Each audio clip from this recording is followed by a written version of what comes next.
I know I'm going to get hate for this because I've already gotten hate on other platforms where I've said as much, but I'm going to keep saying it. I wish Joe Biden good health. I am praying for Joe Biden and his family during this time of this, terrible cancer diagnosis. No, I don't believe that he was just diagnosed with it. Yes, I do think that we know there was cover up in the Biden regime. And yes, I believe that we should get to the bottom of it. And no, I'm not going to let up on holding the Biden administration accountable. But I can do all of that. I can continue to fight for our country while also being a decent, humane person and not being apathetic to or even relishing, mocking, rejoicing in an old man's cancer diagnosis. And please don't tell me that it's not happening, because it is. I have seen it. I have seen it in large enough numbers to comment on it. And if you haven't seen it, that's fine. I'm willing to take the hit and admit that I'm probably just online more than you are, but just don't tell me it's not happening, because it is. And when it happens, it's a poor representation of MAGA, it's a poor representation of patriots, and it's most especially a poor representation of Christians. God commands us to, he instructs us to love our enemies and pray for those who persecute us, which I fail at like 99.99999% of the time. But the fact that I fail at it, that we all fail at it, doesn't change the truth of what I just said, because I'm not the one commanding it, God is. So the fact that I fail at it, that you fail at it, does not make it any less true. And honestly, I don't see the point of us fighting so hard, tooth and nail, to take back America, to make America great again, if we are just going to become like the left, if we are just going to become moral relativists, heathens, indecent, inhumane, dehumanizing the other. I don't see the point of us fighting so hard. There are way too many people who are sad over this Biden diagnosis who would be positively gleeful were Trump to get the same diagnosis, God forbid. But by the same token, I've seen it. There are people who would be sad over a Trump diagnosis like this, but who are apathetic to or even mocking this Biden diagnosis. And that is a disgusting way to view the world. Frankly, my parents raised me better. Despite how the left disparages me, I don't view the world in terms of black and white, my team versus not my team. And if you're not my team, well, then you can just go to hell. And in fact, I'm going to condemn you to hell and relish in your suffering. I'm not going to do that.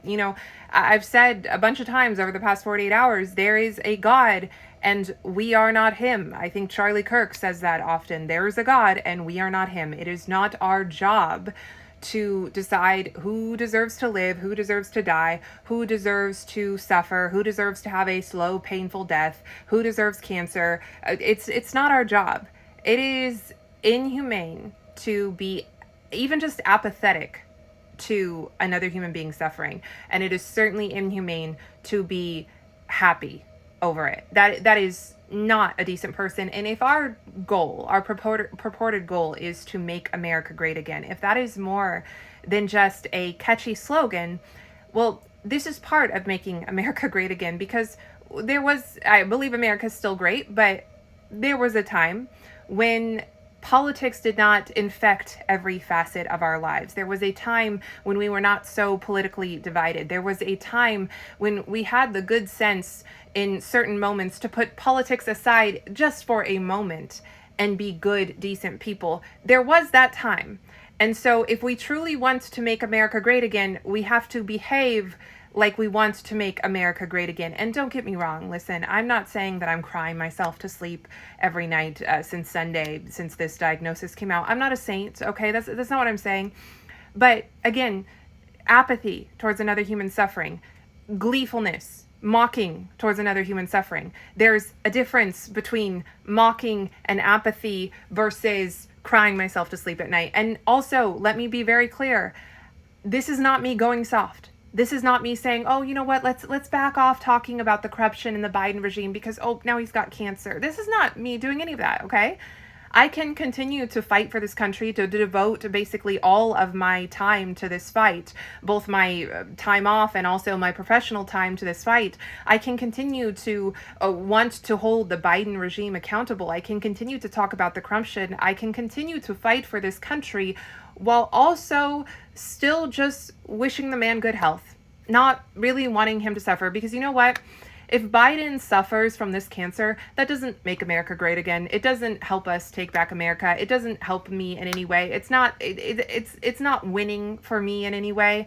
So why would I want for him to suffer? Why would I be apathetic to another human being suffering? If you're a Christian right now, especially, you should be praying that Joe Biden gets to know Christ before he dies. You should be praying that Joe Biden accepts Christ into his heart as his savior before he dies, that he atones for his sins. You should be praying for that.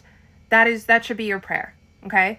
And there's really, I don't even know why this has to be a conversation about whether we should behave like moral, decent people, because again, if we lose objective morality, and we decide that it's okay for us to do it because the left has done it for years and years and years, I don't know what we're fighting for.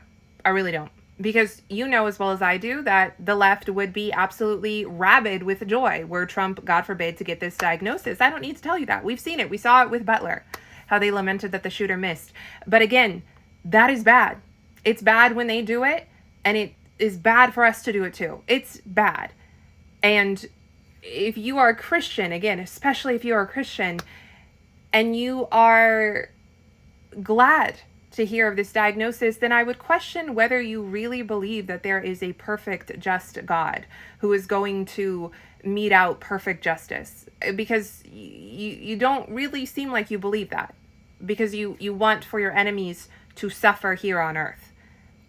I don't think that's what we should want. And it doesn't mean that we don't want accountability, that we don't want due process, that we don't want for people to have to pay for certain crimes. That doesn't mean that. But again, being indifferent to, apathetic to, or even relishing or mocking a stage 4 or 5, whatever it is, cancer diagnosis is different than wanting due process, than wanting accountability. That is a different thing. And listen, I'm not a saint, like I said. I fail at this so much.